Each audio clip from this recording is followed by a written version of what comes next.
Novels forever में खुशामदीद। Novel रग से मोहब्बत, जिसकी राइटर है तानिया ताहिर, उसकी ये तीसरी एपिसोड है। आई नो ये एपिसोड्स बहुत शॉर्ट होती हैं, बट एपिसोड इतनी ही होती हैं, मतलब एफबी पर इतनी ही दी जाती है, तो मैं भी उतनी ही आप लोगों को प्रोवाइड कर रही हूँ। तो अब क्या किया जा सकता है, इतने पर गुजारा करना पड़ेगा आप लोगों को भी। तो वैसे स्टोरी बहुत मज़े की है, बस ये है कि आप लोगों को थोड़ा थोड़ा सुनना पड़ेगा। 15 मिनट का ये करना पड़ेगा, वो करना। मैं कोशिश करूँगी कि मैं ना दरमियान दरमियान से टाइम निकाल कर, एक्चुअली मैं सच्ची बताऊँ, मैं ना बहुत ज़्यादा मसरूफ़ हूँ। मेरे रिपोर्ट मुझे लिखनी है अभी, और अपने लास्ट सेमेस्टर्स मेरे चल रहे हैं, बीएस का भी बीएड का भी लास्ट सेमेस्टर चल रहा है। दोनों के बहुत ज़्यादा असाइनमेंट्स हैं, उनकी वो क्या कहते हैं कि प्रेजेंटेशंस हैं, मिड्स होने वाले हैं। ये रमज़ान में मिड्स शुरू हो जाने हैं, और आप लोगों को पता है रमज़ान में कितनी ज़्यादा गर्मी हो जानी है, तो मेरे लिए बहुत ज़्यादा मुश्किल होना है सारा कुछ करना, मैनेज करना। तो एक तरह से मैं भी ये समझती हूँ कि अच्छा हुआ कि मुझे गैप मिल गया, मैं थोड़ा सा फ्री टाइम मुझे मिल गया, तो हर एक चीज़ का अच्छा होता है। लेकिन ये है कि मैं ज़्यादा दे नहीं पाऊँगी। अब हाल ही में मैं स्टार्ट कर चुकी हूँ, तो वो मुझे देना पड़ेगा। अगर आप में से हाल ही में किसी ने सुनना है, तो आप लोग नॉवेल्स फॉरएवर पीडीएफ चैनल पर जाकर सुन सकते हो। मैं वहाँ पर डेली बेसिस पर, तो हाँ, ऑलमोस्ट डेली बेसिस पर प्रोवाइड करती हूँ। तो बस यही मैं कर रही हूँ, और अगर मेरा कोई और चांस बना कुछ और पढ़ने का, तो इंशाल्लाह मैं स्टार्ट करूँगी कोई और नावल भी। तो अभी तो यही है कि मैं इसको ही पढ़ रही हूँ। इसके अलावा मैं कोई पढ़ा भी तो लॉन्ग पढ़ा भी तो थोड़ा सा ही पढ़ूँगी, मतलब ज़्यादा नहीं पढ़ पाऊँगी। वैसे मेरा तो दिल है कि मैं थोड़ा ही पढ़ूँ, मुझसे ज़्यादा पढ़ा नहीं जाएगा अब। तो खैर कोशिश करते हैं, लेट्स सी कि क्या बनता है क्या नहीं बनता। वैसे तो मैंने फ्री हो जाना है, मतलब अब मैंने फ्री होना है। लास्ट सेमेस्टर जब हो जाते हैं तो इंसान फ्री ही फ्री होता है। तो फिर आगे देखेंगे अगली डिग्री कब आती है कब। तो फिर आप लोगों को नावल्स ही सुनाने हैं यार, तो अब मुझे थोड़ा टाइम अच्छा अपने फ्रेंड्स के साथ कोई मेमोरीज़ बनाने के लिए टाइम मिल जाता है, तो मैं वो भी स्पेंड कर रहा हूँ, सारा कुछ कर रहा हूँ। तो आई होप आप लोग इस चीज़ को अंडरस्टैंड करोगे, समझोगे। मुझे आप लोगों का भी अंदाज़ा है, मैं आप लोगों का भी करती हूँ कि ख्याल है मुझे कि मुझे थोड़ा बहुत तो देना चाहिए ना आप लोगों को। इसीलिए मैंने ये नावल स्टार्ट किया है कि आप लोगों को डेली बेसिस पर थोड़ी बहुत डोज तो मिलती ही रहेगी। तो आइए स्टार्ट करते हैं इस तीसरी एपिसोड के। मैडम विशाल अब क्या करने वाली है, कोई बहुत ही ना धमाका किस्म की लग रही है ये लड़की। तो आओ स्टार्ट करते हैं, क्या करती है उसके रूम में अब वो। उसने जब से विशाल को देखा, तुमने दादा जान को कौन सी पट्टियाँ पढ़ाई हैं जो उन्होंने मेरे खिलाफ जाने की ठान ली है? जो बात मैं करती हूँ उन्हें वो गलत और वहाज साहब की बात दुरुस्त लगती है? वो तब कर बोली। तो वहाज ने सबसे सांस अंदर खींचा। बिना जवाब दिए एक बार फिर से उसकी कलाई को उसने जकड़ा और उसे बाहर खींचकर फेंका। भला वहाज के सामने वो नाजुक सी लड़की कहाँ टिक पाती। एकदम वो कमरे से बाहर निकली तो उसका पाँव दरवाजे में अड़ा और वो ज़मीन बोस हो गई। वहाज को अपनी हरकत पर ज़रा भी शर्मिंदगी नहीं हुई। आइंदा मेरे कमरे में आने का सोचना भी मत, क्योंकि मैं तुम्हारी जैसी आवारा लड़की से बात तो क्या उसकी शक्ल भी नहीं देखना चाहता। और अगर कभी तुमने दोबारा हानिया को रुलाने की जुर्रत की तो थप्पड़ों से मुंह सुर्ख कर दूंगा। वो बोला और खींच कर दरवाज़ा उसके मुंह पर दे मारा, जबकि मिशाल के पाँव में दर्द की शदीद लहर उठी थी। उसने उठने की कोशिश की, मगर हर तरीके के बावजूद वो उठ नहीं सकी, और यूं उसकी आंखें भीग गई। सामने से आते सिकंदर ने देखा तो वो दौड़कर उस तक पहुंचा था। क्या हुआ है तुम्हें, क्यों रो रही हो? सिकंदर अव्वल तो हैरान हुआ था, ये सब को रुलाने वाली लड़की खुद रो रही है। और फिर उसे फिक्र हुई तो वो उसके पास आ गया। विशाल का चेहरा रोने से सुर्ख हो रहा था, जबकि उसने अपने बाल कान के पीछे किए। वो बोली कुछ नहीं थी, उसके पाँव में शदीद दर्द उठ रहा था। सिकंदर ने वहाज के दरवाजे की जानिब देखा। वहाज भाई ने कुछ कहा है? वो पूछने लगा। नाम मत लो उस खबीस आदमी का मेरे सामने। वो एकदम धाड़ी। सिकंदर तो हिल ही गया, कहानी उसे समझ आ गई थी। तुम वहाज भाई के कमरे में तो नहीं गई थी? वो पूछने लगा। वो प्राइम मिनिस्टर है जो उसके कमरे में जाना हराम है? वो फिर से अकड़ कर बोली। यही समझ लो, घर का किंग कॉन्ग है, उसके कमरे में जाना निहायत मनहूस काम है, उस बंदे के मुंह लगना भी। सिकंदर जानबूझकर बोला था, और उठते हुए मिशाल की जानिब अपना हाथ बढ़ाया। मेरे सामने ड्रामे कर रहे हो या वाकई ऐसा सोचते हो? वो उसे घूरती हुई बोली। लो, मैं क्यों करूँगा तुम्हारे सामने? वो आदमी क्रैक है, उसके दिमाग की एक रग फालतू है। सिकंदर ने उसे 2 सालों में बस इसी बात पर ढीला होता देखा था, वरना जितनी बार उसने उससे बात की थी वो बेहद गुस्से और नफरत का इजहार करती थी। जबकि सिकंदर तबीयतन ऐसा इंसान नहीं था कि वो किसी से बिला वजह नफरत करता। हाँ, उसके बाप ने उसकी माँ के साथ ज्यादती की थी और सारी ज़िंदगी से वो शख्स करता आया था, मगर अब उसके बाजुओं में इतनी ताकत थी कि वो अपनी माँ की हिफाजत करता। और असल खुद गर्जी तो उसे वहाँ नजर आई जब वो मिशाल को यहाँ छोड़ गया था धोखे से। तब उसे मिशाल से नफरत ख़त्म हो गई। उसे मिशाल भी अपने जैसी लगी, मगर वो अब भी अपने बाप के हक में थी और समझती थी कि उन सब लोगों ने उसे यहाँ रोका था। तब से सिकंदर की जहनीत उसके लिए बदल गई थी और उसने अक्सर बात करने की कोशिश की तो मिशाल ने उससे बहुत रूखे लहजे में बात की। हालांकि वो उससे बड़ा था, मगर वो फिर भी उसका लिहाज नहीं रखती थी। और आज पहली बार वहाज को बुरा भला कहकर मिशाल को अपनी तरफ माइल होता वो महसूस कर रहा था। तो अच्छी बात थी, वहाज कौन सा कोई नेक इंसान था। उसने दिल में कह के लगाते सोचा कि अगर वो सुन लेता तो उसकी गर्दन ही तोड़ देता। वाकई, जबकि मिशाल अपने पाँव के दर्द में ये नोट नहीं कर सकी।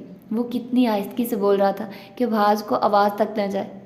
हाँ, मुझे भी यही लगता है। पहले मेरा सर तोड़ा है, अब पाँव तोड़ दिया। मैं कसम खाती हूँ ऐसा बदला लूंगी इससे तो नानी याद आ जाएगी इसे, वो चीखी। अबे यार, आहिस्ता बोलो, सिकंदर ने टोका। वो जानबूझकर उसे सुनाने के लिए ऊंचा बोल रही थी। क्यों, तुम डरते हो उससे?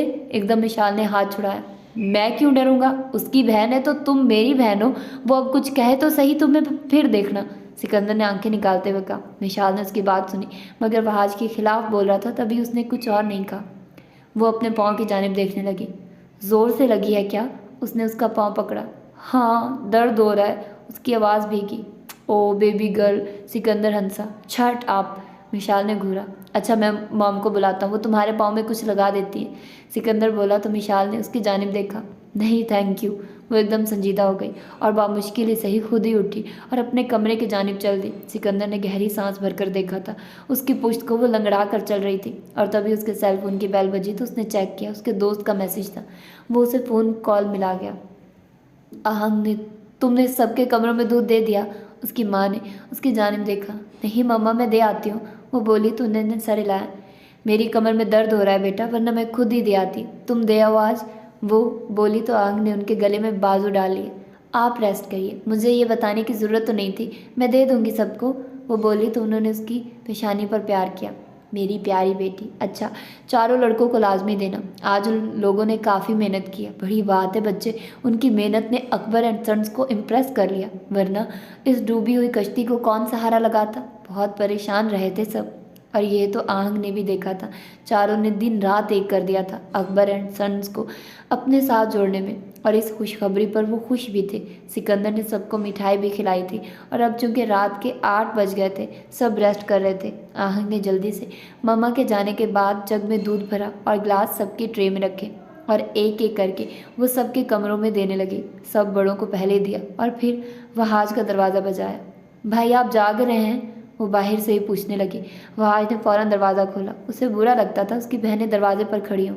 हाँ गुड़िया, जाग रहा हूँ। ओह दूध नहीं, मुझे कॉफ़ी चाहिए थी, वो दूध का गिलास देकर बोला।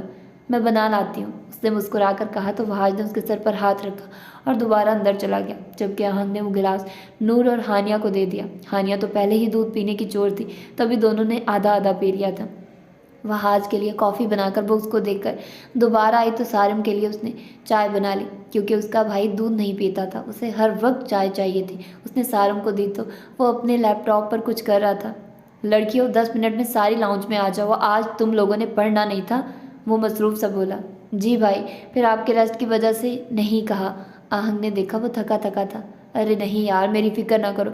और वो तुम्हारी निकम्मी दोस्त पास हो गई या अब भी रह गई केमिस्ट्री में? सारम को याद आया। आहंग ने अपनी हंसी रोकी। वो तो आप खुद पूछ लेना। ठीक है, तुम सब 10 मिनट में आओ। जी भाई। वो चाय पीता हुआ अपना लैपटॉप बंद करने लगा, जबकि आहंग ने सिकंदर के रूम में झांका। वो कमरे में नहीं था, शायद अपने दोस्तों के साथ चला गया था, क्योंकि पूरे घर में दोस्तों के साथ आवारागर्दी करने की उसकी ही आदत थी। वो पलटने लगी तो उसकी निगाह अल्तमिश के कमरे के दरवाजे पर गई और गिलास उसके हाथ से छूटते छूटते रह गया। वो जल्दी से हानिया के पास आई। हानिया, ये उन्हें दे आओ, वो बोली। चेहरे के रंग उड़ रहे थे।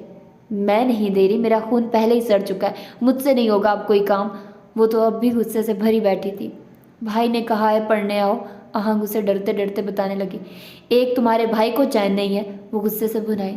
तुम मुझ पर गुस्सा क्यों कर रही हो? आहंग ने अफसोस से उसको देखा। हानिया गुस्से से उठकर चली गई। मसला जू का तू खड़ा था, ये गिलास अल्तमिश तक कौन पहुंचाए? नूरी, वो जल्दी से उसके पास आई। आप ही, मैं कहीं नहीं जा रही, वो कसमसा कर बोली, क्योंकि वो सो रही थी। बहुत बदतमीज़ हो दोनों, आहंग रोने वाली हुई।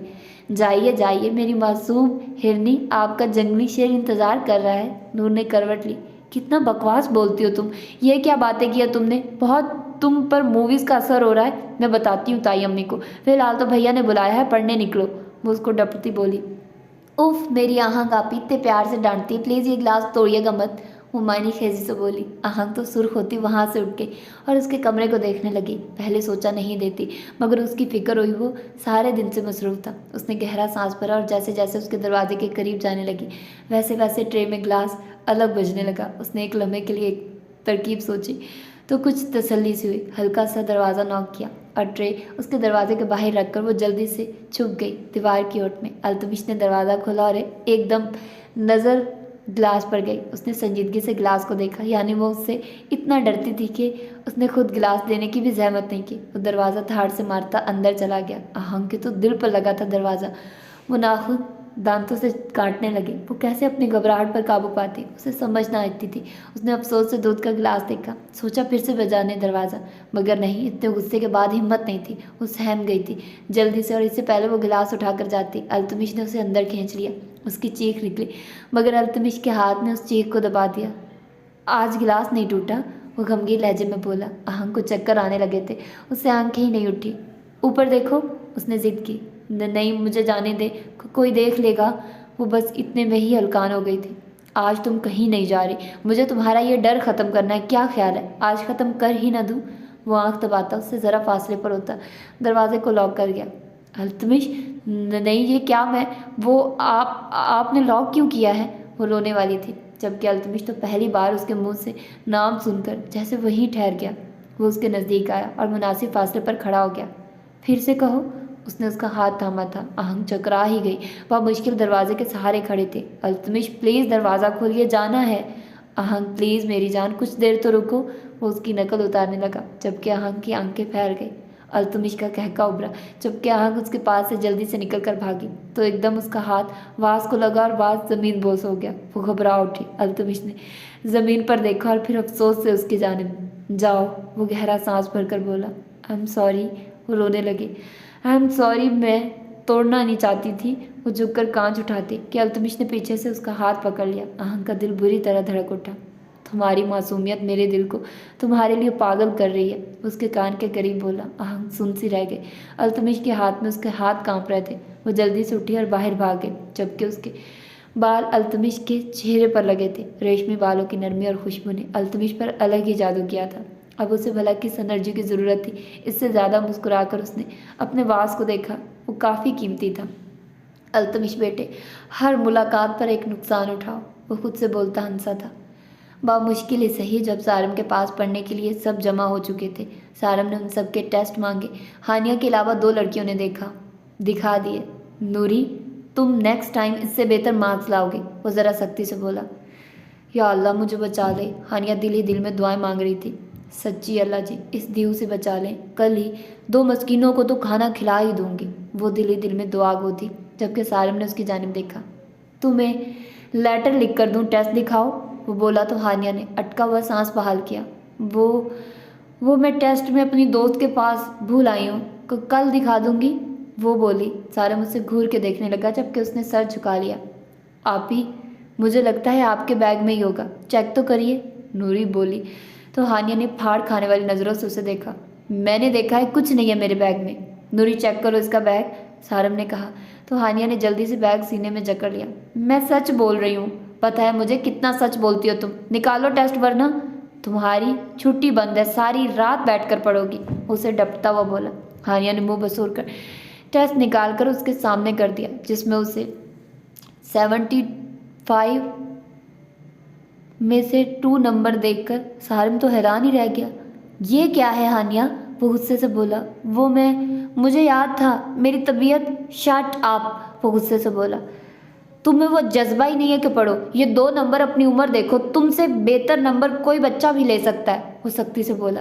मैं अगली बार अच्छे लाऊंगी, उसने कहा। जानती थी सारम पढ़ाई के मामले में बहुत सख्त था।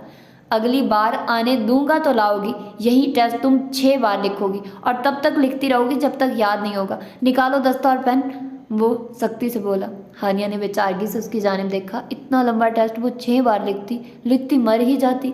दिलीप नूरी को गला दबाने की वो ठान चुकी थी। चारों न चार उसे सारिम की बात माननी ही पड़ी, जबकि नूरी की हंसी बंद ही नहीं हो रही थी।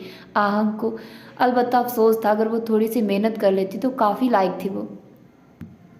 इस वक्त सुबह के नाश्ते के लिए सब टेबल पर मौजूद थे।